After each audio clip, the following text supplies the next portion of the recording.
고맙습니다. 우리 자녀들이 교회 안에서 더 잘 자라갈 수 있도록 기도해 주시고, 우리 장로님 말씀하신 것처럼 내년에는 10명, 그 다음 해에는 20명, 정말 우리 교회를 다니는 고등학생들, 대학생들은 정말 우리가 다 작은 액수지만 장학금을 줘서 그들을 좀 위로하고 격려할 수 있는 그런 교회가 되었으면 합니다. 하나님 말씀을 같이 보시겠습니다. 하나님 말씀은 사도행전 4장 말씀입니다.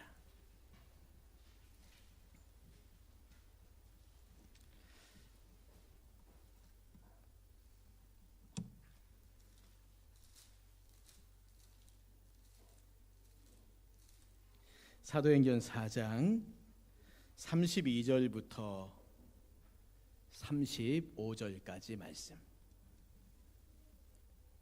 사도행전 4장 32절부터 35절까지 말씀. 우리 한 목소리로 말씀을 같이 읽겠습니다. 32절부터 읽습니다. 시작.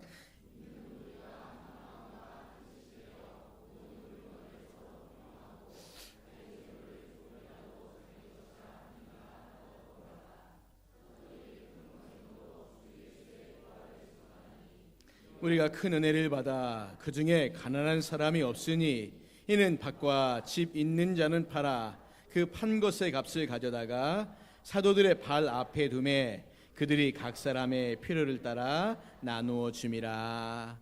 아멘. 할렐루야. 우리 옆 사람과 한번 인사합시다.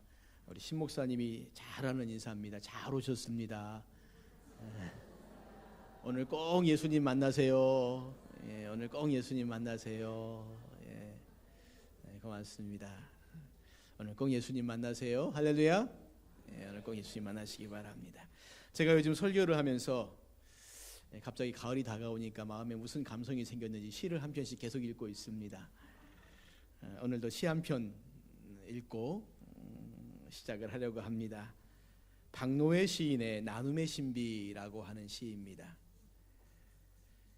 촛불 하나가 다른 촛불에게 불을 옮겨준다고 그 불빛이 사그러지는 건 아니다. 벌들이 꽃에 앉아 꿀을 따간다고 그 꽃이 시들어가는 건 아니다. 내 미소를 너의 입술에 옮겨준다고 내 기쁨이 줄어드는 건 아니다. 빛은 나누어 줄수록 더 밝아지고 꽃은 꿀을 내줄수록 결실을 맺어가고 미소는 번질수록 더 아름답다. 자신의 것을 잃지 않으면 누구에게도 나누어 줄 수 없고 자신을 나누지 않는 사람은 시간과 함께 어둠 속으로 사라진다. 박노해 시인의 나눔의 신비라고 하는 시입니다. 여러분은 우리 교회가 매월 첫째 주에 드리는 세대통합 예배를 드립니다. 세대통합 예배는 전 두 가지 의미를 가지고 시작을 했습니다. 첫 번째는 우리 모두가 주 안에서 하나의 영적인 가족임을 고백하자라는 거예요. 우리 모두가 주 안에서 하나의 영적인 가족임을 고백하자. 또 하나는 우리의 육적인 가족이 주 안에서 하나 되기를 소망하자. 이 두 가지입니다. 그러니까 여기 앉아 예배드리는 우리 모두가 주님 안에서 한 가족이에요. 이걸 우리가 고백하자는 겁니다. 그리고 예배를 드리는데 누구는 아빠와 아이들 그리고 아내 다 같이 예배 드리는데 나는 혼자 예배 드리니까 기도하는 거죠. 같이 예배 드릴 수 있게 해주세요. 이 소망을 품고 우리가 예배 자리에 앉아 있는 겁니다. 사랑하는 성도님들, 이 시간 우리가 주 안에서 하나님을 고백하시고 그리고 우리의 육적인 가족들이 영적인 가족도 되기 위해서 날마다 기도하면서 말씀을 전하시고 섬겨 주시기를 바랍니다. 그래서 우리가 영적으로 하나 되는 이 예배가 바로 세대통합 예배임을 기억하시고 우리 가족들을 위해서 기도할 수 있는 그 예배가 세대통합 예배임을 기억하시고 우리 온 교우가 같은 방향으로 달려갈 수 있기를 소망해야 합니다. 같은 방향으로 달리기 위해서는 성경에 나오는 교회가 어떤 교회인가, 어떤 모습인가 우리가 이거 봐야 되지 않습니까? 요즘 참 교회가 무엇이냐라고 하는 질문 앞에 대답할 말들이 참 많지 않습니다. 교회가 뭐예요? 라고 물어보면 사람들이 워낙 잘못된 교회, 아니면 언론에 나오는, 뉴스에 나오는 좀 이상한 교회들을 얘기하니까 교회가 뭐냐라고 말할 때 참 말하기가, 가르쳐주기가 답답할 때가 있습니다. 그럼 여러분도 고민하지 마십시오. 교회가 뭐냐라고 말하면 단순하게 성경을 피세요. 그리고 사도행전으로 가세요. 그리고 처음에 교회로 모였을 때 그 사람들이 어떤 마음으로 모였는가, 어떤 모습으로 모였는가, 이거 보시면 됩니다. 오늘 짧은 시간이지만 여러분들에게 성경에 나오는 교회가 어떤 교회인가, 그리고 우리 교회가 어떤 방향으로 달려가야 될 것인가, 이거 좀 같이 잠깐이지만 좀 고민하고 기도할 수 있는 그런 시간들이 되었으면 합니다. 2012년도 4월 달에 영국의 썬더랜드의 마라톤 풀코스 경기에서 결승선에 들어온 선수 중 딱 한 명만 통과하고 나머지 한 5천여 명 정도가 실격 처리되는 아주 어처구니 없는 경기가 있었다고 합니다. 이게 무슨 일인가 알아봤더니 시작은 1등이 달리는데 1등이 참 잘 달렸대요. 그래서 1등하고 2등하고 거리가 많이 벌어졌는데 1등은 그냥 전 코스로 잘 달려갔는데 문제는 2등이 달리다가 무슨 착각이 있었는지 모르겠지만 지정된 코스를 살짝 벗어나 달렸다는 거예요. 나중에 알고 봤더니 이 거리가 얼마 안 돼요. 한 264m 정도밖에 안 됩니다. 그러니까 잠깐 동안 나갔다 온 거예요. 자기도 모르는 사이에. 나갔는지 안 나갔는지도 모를 정도로 살짝 나갔다 왔는데 그 뒤를 따르는 나머지 사람들이 2등 애들이 그냥 그대로 따라간 겁니다. 나중에 와서 보니까 1등을 제외하고 나머지 그 2등부터 뒤에 있는 사람들이 전부 다 264m를 덜 달렸어요. 그래서 다 실격 처리가 됐다는 겁니다. 야, 앞을 보고 잘 달렸는데 앞에 가는 사람이 좀 이상하게 인도하니까 뒤에 가는 사람들이 똑같이 이상한 길로 가버린 거죠. 여러분 그렇지 않습니까? 우리가 삶을 살다 보면 분명히 잘 가고 있다라고 하는데 앞에 가는 사람들이 좀 잘못 가고 있으면 나도 모르게 따라가다가 엉뚱한 길로 가는 그런 일들 참 많습니다. 그렇기 때문에 우리가 같은 방향으로 달리긴 하지만 바르게 달려야 합니다. 제대로 달려야 합니다.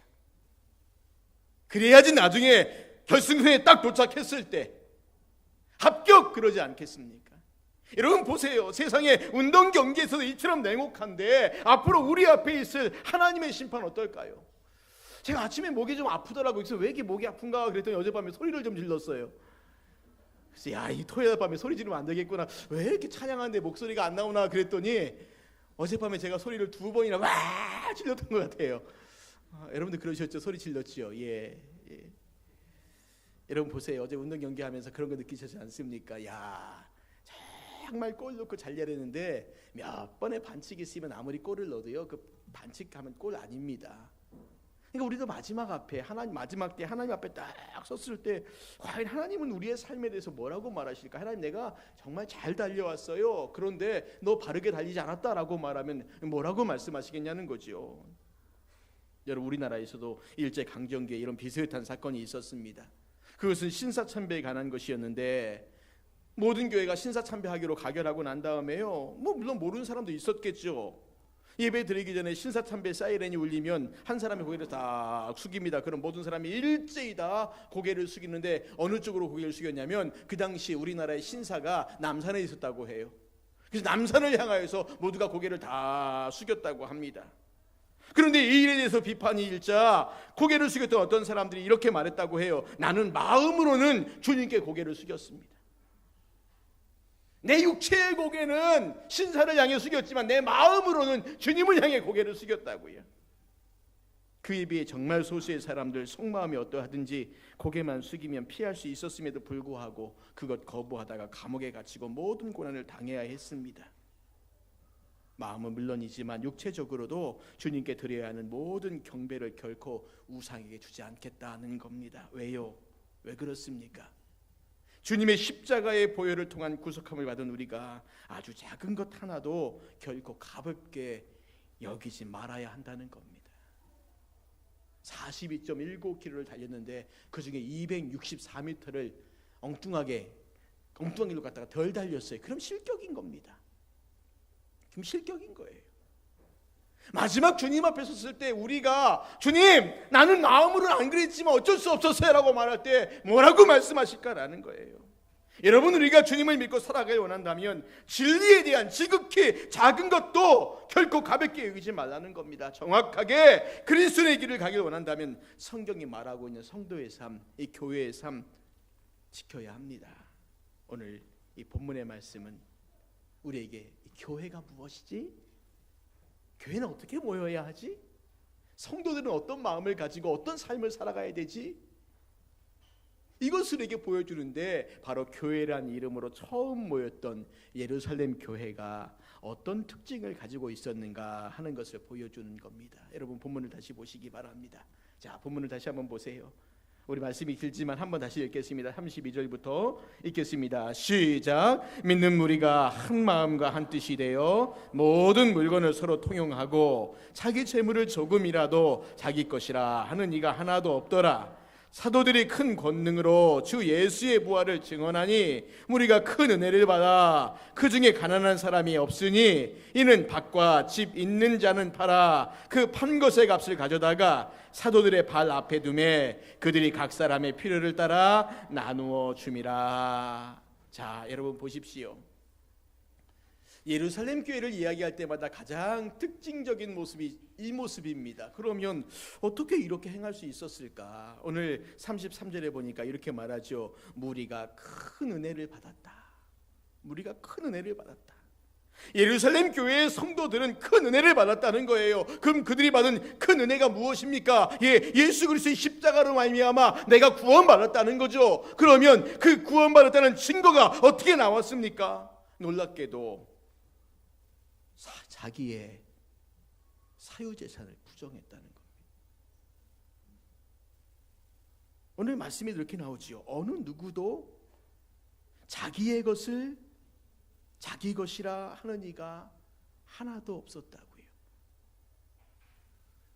그런데 이 본문과 동일한 말씀이 이미 2장에서 43절부터 47절까지 말씀 가운데 또 한 번 나오는데 이 44절부터 45절까지 말씀이 이렇게 말합니다. 믿는 사람이 다 함께 있어 모든 물건을 서로 통용하고 또 재산과 소유를 팔아 각 사람의 필요를 따라 나눠주며. 자, 보십시오. 똑같은 말씀을 우리에게 보여주고 있지만 2장은 교회가 막 시작되었을 때의 모습이라면 4장은 조금 더 시간이 지난 다음의 모습입니다. 2장과 4장의 차이점이 한 가지가 있다면 2장에서 4장에서는 한마디 2장에 없던 것 가운데 한마디를 덧붙이고 있는데 그것은 뭐냐면은 누구도 분명히 자기의 재물임에도 분명한데 어떤 사람도 그 재물의 소유권을 주장하는 사람이 없었다는 겁니다. 오늘 사람들의 생각을 가장 강하게 사로잡고 있는 사상이 바로 사유재산에 대한 거죠. 사유재산에 대한 겁니다. 내 것이라는 거죠. 내 것. 여러분, 내 것이라는 생각 강하죠. 그렇죠. 사람이 자기 거 못 지키면 이 바보야, 너 네 것도 못 지키냐 이렇게 말합니다. 너 네 것도 못 지켜? 그리고 누군가 내 것을 뺏어가면 싸웁니다. 그것은 사람만이 아니라 강아지도 그렇지 않습니까? 강아지에게 밥 주다가요 다른 개가 와서 먹으면 응 하고 자기 거 먹으려고 싸우지 않습니까? 지키려고요. 그러니까 내 것이라는 사상이 얼마나 강한지 몰라요. 아주 어린 꼬맹이부터 나이가 지긋한 어르신까지 이 생각이 없는 사람 없습니다. 아무리 선해도, 아무리 믿음이 좋아도, 아무리 내 것을 나눠주기를 좋아하는 사람이라고 하더라도 내 것을 생각하지 않는 사람은 없습니다. 그나마 남의 것을 내 것이라고 고집 피우지 않으면 다행이지요. 내 것 지키는입니다. 그래서 현대 경제학은 사람들에게 있는 본질적인 사고가 뭐냐라고 말할 때 이 현대 경제학의 뿌리를 그렇게 생각해요. 사람들의 이기적인 생각들이라고 말합니다.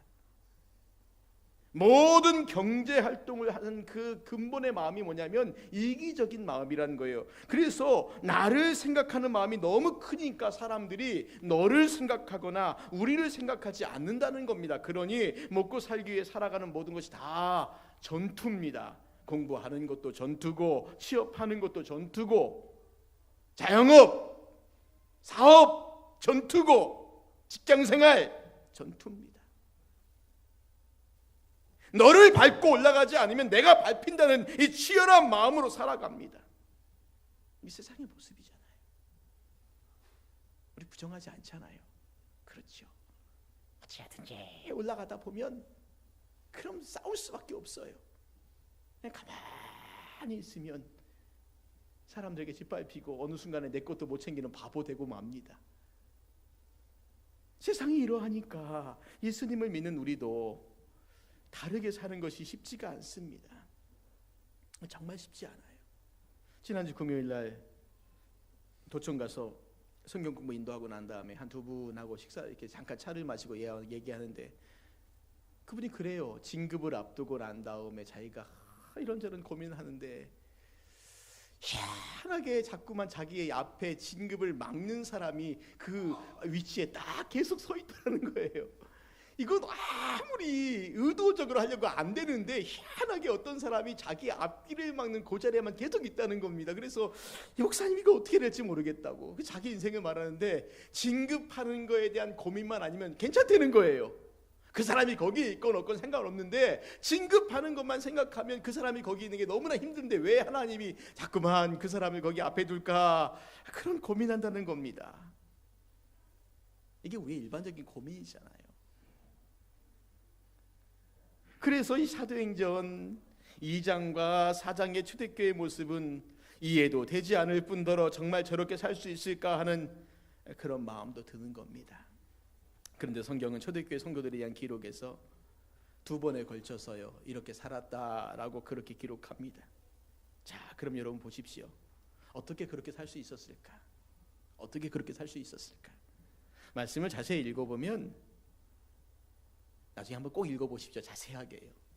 사도 가운데 어느 누구도 그들에게 자신의 사유재산을 포기하라라고 강요하거나 가르친 사람이 없다는 겁니다.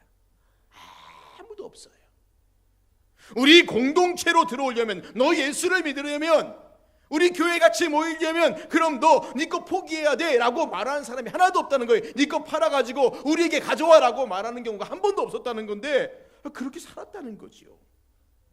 어떻게 그렇게 했을까? 여기에 중요한 두 가지의 배경이 있는데, 먼저는 당시 이스라엘에는 이 교회 공동체 말고도 경건주의 운동을 하는 공동체가 굉장히 많았습니다. 광야나 유다 광야나 아니면 사해 인근에 있는 그런 동굴 같은 데서요 일종의 쿰남 공동체라고 해서 같이 모여서 공동체 생활을 하는 그런 무리들이 많이 있었어요. 우리가 잘 알고 있는 세례 요한 같은 사람도 그런 공동체에 속해 있는 사람이었습니다. 그래서 이 공동체가 어떤 성격을 가지고 있었냐면, 이 공동체를 들어가려면 사람들은 다 자기의 사유재산을 포기하는 것을 각서를 썼다고 해요. 자기 것을 다 바치고 거기에서 모두가 다 똑같은 음식을 먹고 똑같은 옷을 입고 그렇게 같이 삶을 살아갔다는 겁니다. 그래서 아마 초대교회 공동체도 그러한 것들로 인해서 이런 사람들이 있었지 않았을까라는 것을 생각해 보는 것이고요. 두 번째는 아주 중요한 예수님의 가르침이 있었습니다. 누가복음 16장 13절에 보시면 이렇게 말씀하는데, 집 하인이 두 주인을 섬길 수 없나니 혹 이를 미워하고 저를 사랑하거나 혹 이를 중히 여기고 저를 경히 여길 것임이니라. 너희가 하나님과 재물을 겸하여 섬길 수 없느니라. 아마도 이 말씀이 그들의 삶의 근거가 되지 않았을까라는 거예요. 재물을 어떻게 사용해야 되는가? 여러분 누가복음 16장을 쭉 읽어보시면 이 반복되는 것이 바로 재물의 사용에 대한 것입니다. 불의한 청지기에 관한 얘기가 나오고, 그 다음에 이 말씀을 누구에게 하고 있냐면은 돈을 좋아하는 바리새인들에게 이 말씀을 주고 있고, 그리고 누가복음 16장에는 우리가 알고 있는 너무나 유명한 비유 하나가 나오는데 그것이 바로 부자와 거지 나사로에 관한 이야기입니다. 부자가 왜 지옥에 가느냐라고 말할 때 예수님은 그 비유 가운데 이렇게 말해요. 오직 돈을 가지고 자기만을 위해 살았던 그 사람이기 때문에 그가 지옥에 가서 후회하면서 자기 남아있는 형제들에게 뭐라고 말하라고요? 야, 너희들 그렇게 살지 말고 너희들 가지고 있는 재물 가지고 가난한 사람들 도와주고 나눠주고 그렇게 살아야지 지옥에 안 온다라는 말을 하라고 하는 그 이야기가 나오지요. 아마도 이런 것들이 초대교회 성도들의 삶의 모습을 규정했지 않았나라는 것입니다. 단순하게 내 것들 가지고 조금 나눠주는 이런 나눔이 아니라 온전히 내 것을 다 포기하는 삶이, 하나님 말씀의 1.1핵이라도 온전히 지키는 삶, 이것이 바로 이 초대교회 성도들의 삶이었다는 겁니다. 단순히 나누는 정도가 아니라, 따라해 보실까요? 내 것을 포기하는 것. 그게 바로 이 초대교회 성도들이 가졌던 마음이고, 이렇게 삶을 살았던 이유가 바로 거기 있었다는 겁니다. 사랑하는 성도님들, 우리 예수님의 삶을 한번 생각해 보십시오. 예수님의 삶은 자신의 것을 모두 다 나누어 주시는 삶이었습니다. 주님은 진리도 주시고 지혜도 주시고 사랑도 주셨는데, 심지어는 마지막에 자신의 생명까지도 아낌없이 다 주신 삶이었습니다. 예수님의 나눔에 대한 묵상을 하면서 예인 수녀님이 이렇게 기도한 그 기록이 있습니다. 한번 제가 읽을 테니까 들어보시기 바랍니다. 주님, 당신의 생애는 그렇게도 철저한 나눔의 생애로 부서졌건만 우리의 날들은 어찌 그리 소유를 위해서만 숨이 차게 바쁜지 시시로 당신 앞에 성찰하게 하소서. 진정 당신 안에서가 아니면 나눔의 참뜻을 알지 못하는 우리에게 당신이 세상에서 모범을 보이신 대로 아낌없이 모든 것 내어주고도 한 끗의 후회가 없는 너그럽고 순수한 마음을 주소서.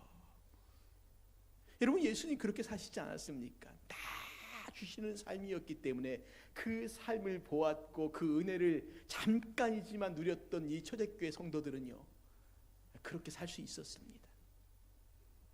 어느 누구도 이것을 내 것이라고 주장하는 사람 없이 내 것을 내어놓고 그것들로 인해서 모든 사람이 같이 나누는, 그랬더니 그 중에 가난한 사람이 없었다라고 말하지 않습니까?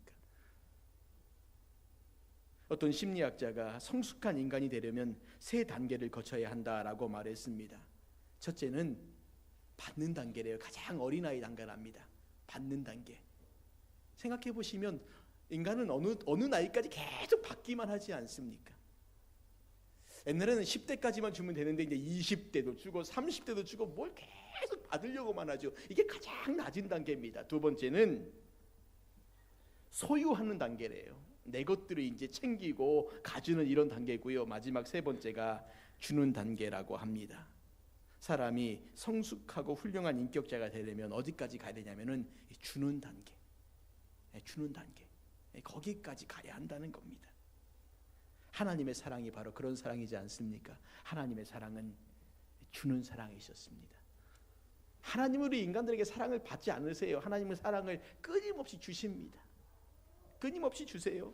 그래서 요한복음 3장 16절에 뭐라고 말씀합니까? 하나님이 세상을 이처럼 사랑하사 독생자를 주셨으니, 독생자를 주셨으니, 사랑하사 독생자를 주셨으니, 예수님은요 우리를 사랑하사 당신의 몸을 다 주셨습니다.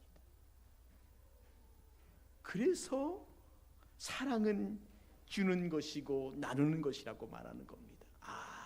끊임없이 주는 것이구나, 끊임없이 나누는 것이구나. 이게 성경에서 우리에게 말씀하고 있는 성도들의 삶이라는 겁니다. 여러분, 제가 지금 불가능한 것 이야기하고 있다고 생각하십니까? 예, 맞아요. 오늘 우리가 살아가고 있는 이 세상의 기준대로 말하면 불가능한 겁니다. 나눌 수가 없어요. 줄 수가 없어요. 어떻게 줍니까? 주면 내가 망하는데. 주고 나면 나에게 빈 것밖에 없는데 어떻게 줄 수 있습니까? 그러나 오늘 성경은 우리에게 그거 하라고 말하는 거예요.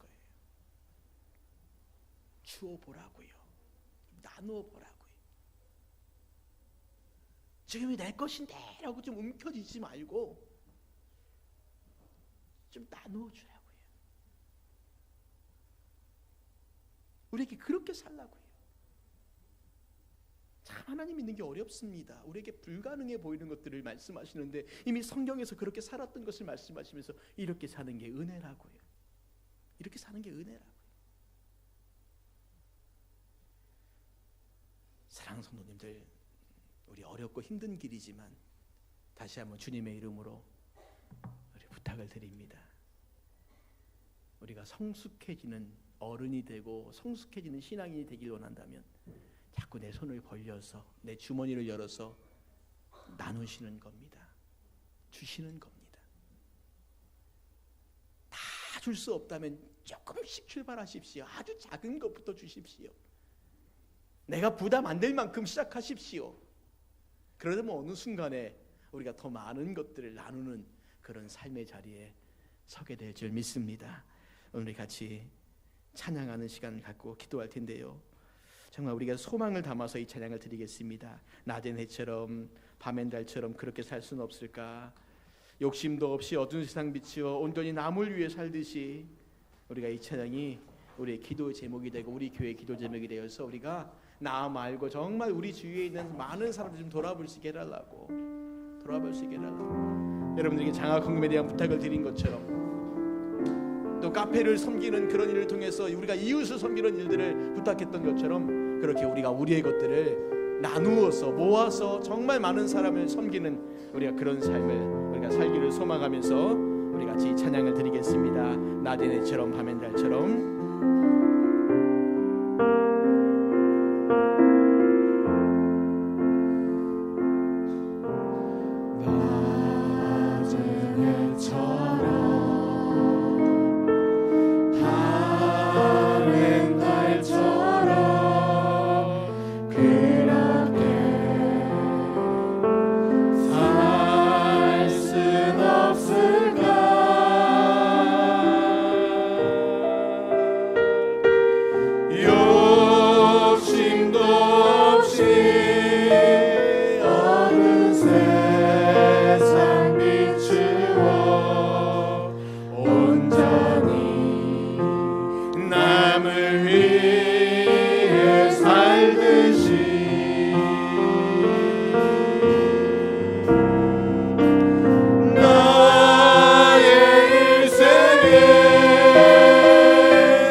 예수님처럼 바울처럼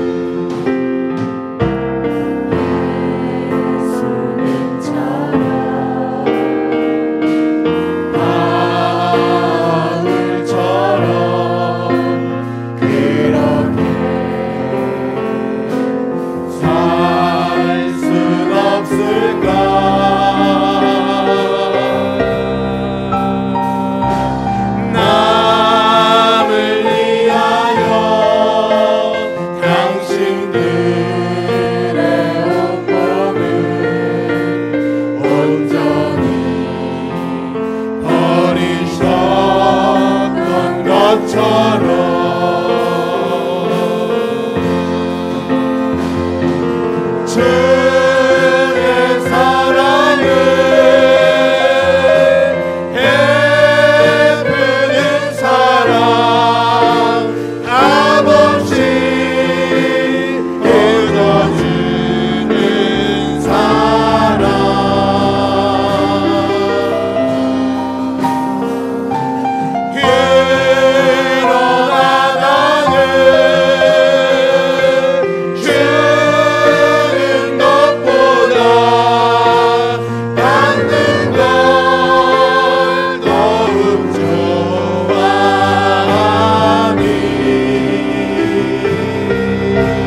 사랑을 베푸는 사랑. 주의 사랑을 베푸는 사랑, 값없이 여겨지는 사랑.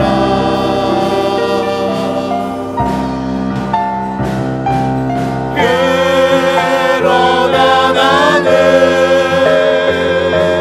주는 것보다 갖는 것 더욱 좋아하니.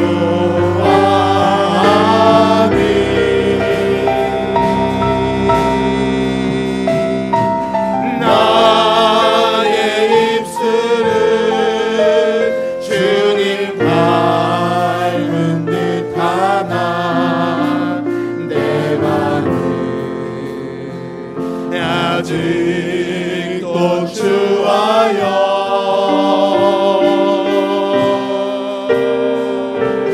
하늘 사랑만 회수하고 있으니 예수여 나를 도와주소서. 여러분, 이 시간 우리가 합심하여 다시 한번 기도합시다.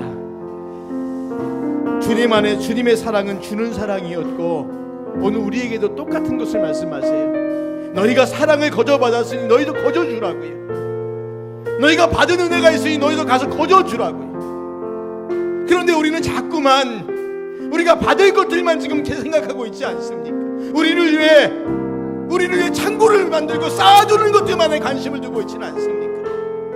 우리가 정말 작은 것들 드리고 나누면서 이것들이 모아져서 많은 사람을 유익하게 하는 삶을 살기를 소망하는데 아직도 연약한 우리에게 하나님 은혜를 주시라고 우리 같이 다시 한번 합심해서 이 말씀을 기억하며 하나님 우리가 정말 나누는 삶, 내 것들을 주는 삶을 살게 해달라고 통성으로 우리 기도합시다. 기도합니다. 하나님 아버지, 시간 님 앞에 우리 같이 마음으로 기도하며 나아갈 수 있도록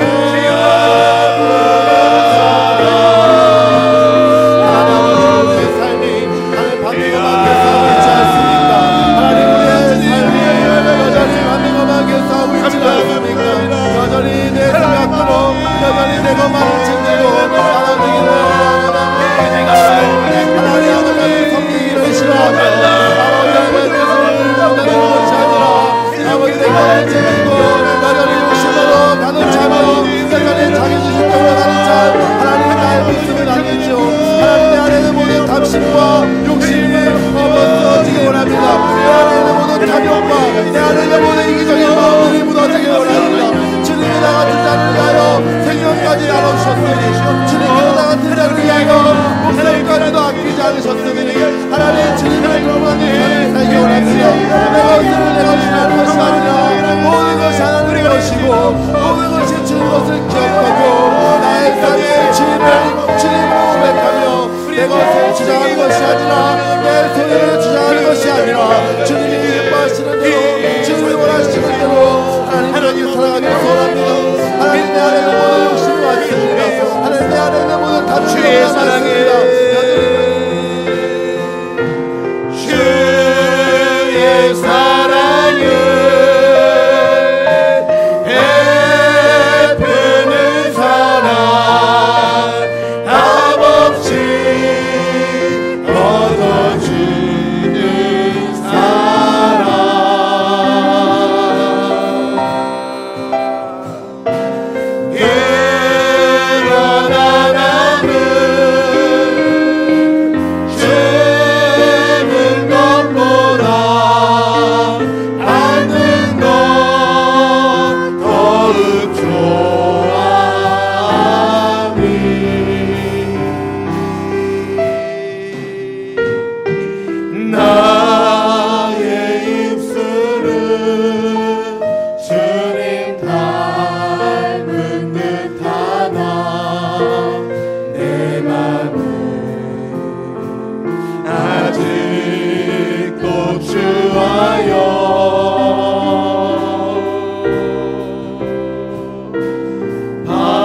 아버지,